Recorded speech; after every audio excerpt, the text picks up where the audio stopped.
जब बाड़ी खेत को खाएगी तो फिर रखवाली कौन करेगा। सचिन पायलट के द्वारा कही हुई एक एक बात अब सच साबित होती हुई नजर आ रही है।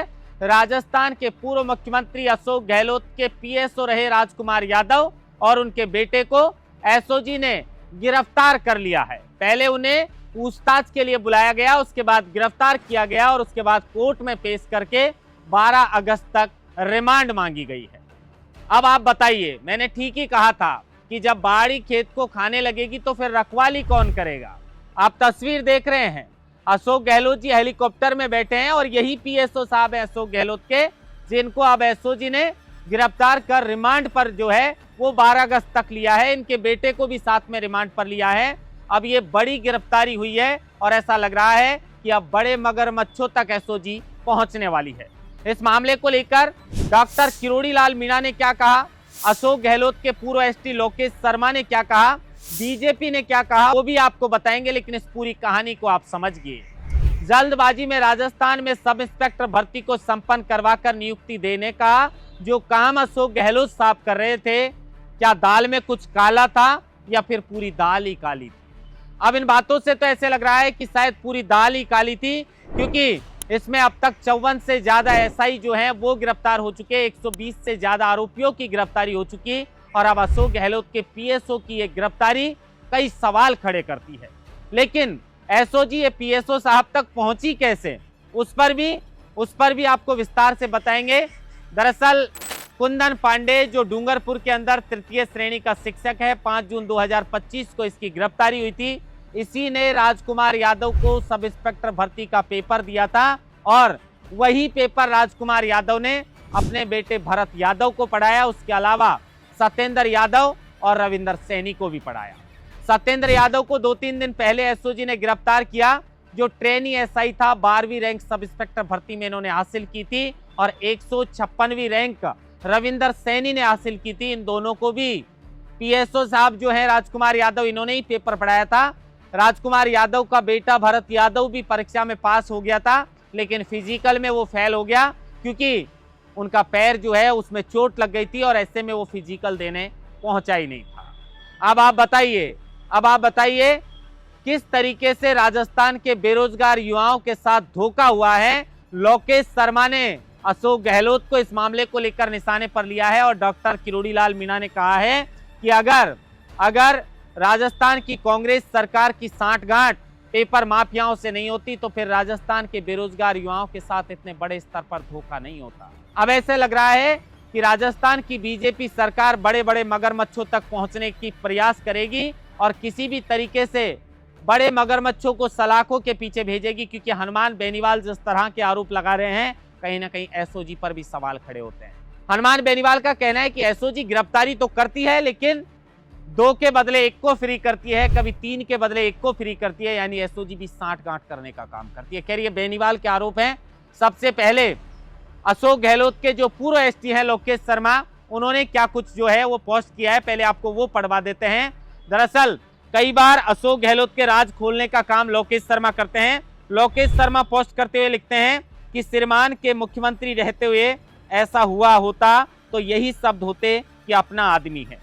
जैसे रीट पेपर लीक मामले में तत्कालीन अध्यक्ष जारोली के लिए बोला था, अपना आदमी है के चक्कर में पेपर लीक और परीक्षाओं में भ्रष्टाचार और धांधली कर प्रदेश के युवाओं के भविष्य को बर्बाद करने वाले असल गुनहगार आज भी भविष्य में मठाधीश बनने के ख्वाब के लिए फड़फड़ा रहे हैं। प्रदेश के युवाओं को आज भी न्याय की इंतजार है। लोकेश शर्मा ने कहीं ना कहीं बड़े राज ये खोले और आरोप लगाए हैं कि अगर मुख्यमंत्री होते तो यही बात कहते कि अपना आदमी है। डॉक्टर किरोड़ी लाल मीणा ने भी कहा है कि कहीं ना कहीं कांग्रेस की सांठगांठ जो है वो पेपर लीक माफियाओं से थी, लेकिन बीजेपी इसको लेकर यही बात कह रही है और बीजेपी ने भी पोस्ट किया है कि जिस तरीके से पीएसओ जो है पूर्व पीएसओ अशोक गहलोत का, उसकी गिरफ्तारी कई सवाल इस मामले को लेकर खड़े करती है। अब आप बताइए, राजस्थान में मुझे तो ऐसे लग रहा है और जिस तरीके के आरोप हैं कि 1998 के बाद जैसे ही राजस्थान के अंदर गहलोत और वसुंधरा का जो गठबंधन रहा है उसमें न जाने राजस्थान के कितने बेरोजगार युवाओं का भविष्य बर्बाद करके और राजस्थान के भविष्य को भी बर्बाद करने का काम किया है। क्योंकि जो कर्मचारी फर्जीवाड़े से, धांधली से और पेपर लीक से लगे हैं वो क्या राजस्थान का भला कर पाएंगे। उन्होंने अपने सपने पूरे करने के लिए भ्रष्टाचार करके, पेपर लीक करके और सांठगांठ करके पोस्ट तो हासिल कर ली, लेकिन उससे राजस्थान का भविष्य बर्बाद ही होगा। मुझे तो लगता है इस मामले में पूरी पूर्ववर्ती सरकारों में जो भी तमाम भर्तियां हुई है जिन पर धांधली के आरोप हैं, सभी की जांच होनी चाहिए। और अब इसको लेकर अशोक गहलोत साहब क्या कह रहे हैं पता है आपको? अशोक गहलोत साहब कह रहे हैं कि मुझे मीडिया के माध्यम से इस बात की जानकारी मिली है कि मेरे पूर्व जो पीएसओ थे उनकी कहीं ना कहीं गिरफ्तारी सब इंस्पेक्टर भर्ती मामले में हुई है। मीडिया के माध्यम से अशोक गहलोत को यह जानकारी प्राप्त हुई है। उन्होंने कहा है कि कानून से ऊपर कोई भी नहीं है, जिसने भी गुनाह किया है बिना किसी दबाव के निष्पक्ष जांच होनी चाहिए। अरे अशोक गहलोत साहब, आपके राज में ये सारा जो खेल हुआ है और आप कह रहे हैं कि निष्पक्ष जांच हुई है।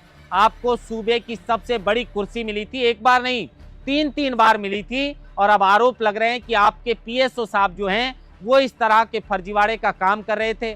पहले से आरपीएससी के 2 जो चेयरमैन हैं, बाबूलाल कटारा और रामराम राय का, वो भी सब इंस्पेक्टर भर्ती में पेपर लीक मामले में अब तक सलाखों के पीछे हैं।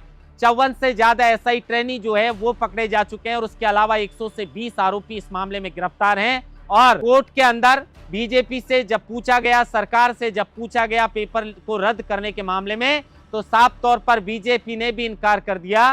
तो अब कांग्रेस भ्रष्टाचार कर रही है। बीजेपी ने कहा था कि हमारी सरकार आएगी तो इस भर्ती को रद्द किया जाएगा, लेकिन कोर्ट के अंदर उनका जवाब है कि भर्ती को रद्द करना जल्दबाजी होगी।